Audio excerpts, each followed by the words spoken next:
নজলের pipe ঢিলা হইয়া তেলকে এভাবে ভরতেছে। দেন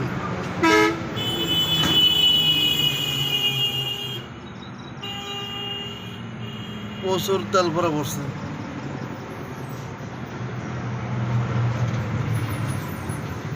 নজলের পাইপ 3টা পাইপ ঢিলা হইয়া এই পরিস্থিতি।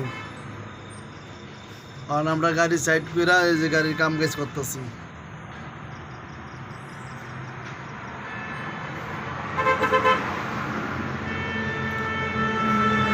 এই তেলের বিষয়টা সোহেল স্যার একটু দেখেন, প্রচুর তেল ভরা পড়ছে।